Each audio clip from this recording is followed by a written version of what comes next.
Yo, what's up mga Ludi, mga idol, mga kamaks, mga basketball fanatics, especially sa NBA. The final game schedules, Mavs versus Celtics are now set. The first two game hosted by Boston Celtics. Game 1 on Thursday, June 6. Game 2, Sunday, June 9. The next two game held at Dallas Mavericks.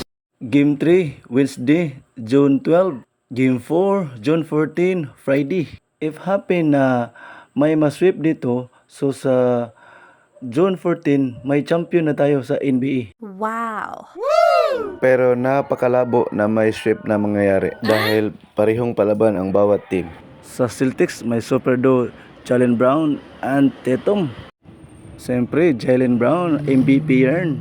Of course, dili pod palupig ang Mavs na apod sila yung super duo.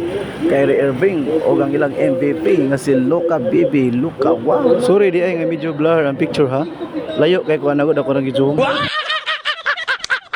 So if necessary mga kamaks na atay game 5 ha, Monday June 17 hosted by Boston. Then if maglami gid ang duha, naagam tay game 6 Thursday June 20 hosted by Mavs. And then ko maglami. Uy sa man tuhom to labot.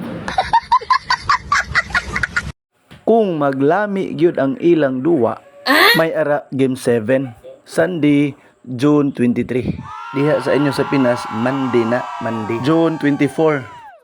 By the way mga kamaks, kanang mga naka-schedule ng mga dates, kay diri na nga set up sa amuha sa US. So kamo diha sa Pinas, mo adjust mo og one day.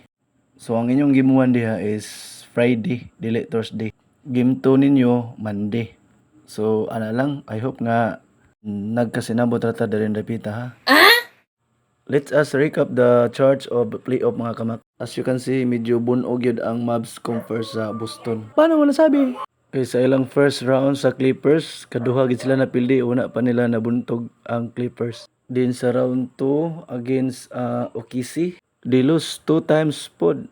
O sa ilang conference final sa West, battle against Timberwolves, nagkulba-kulba my heart pod sila oy, kay nakadaog baya og kausa pod.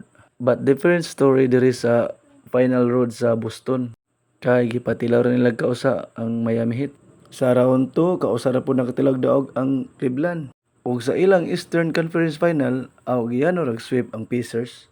So that is why home court advantage ang Celtics against sa Dallas Mavericks.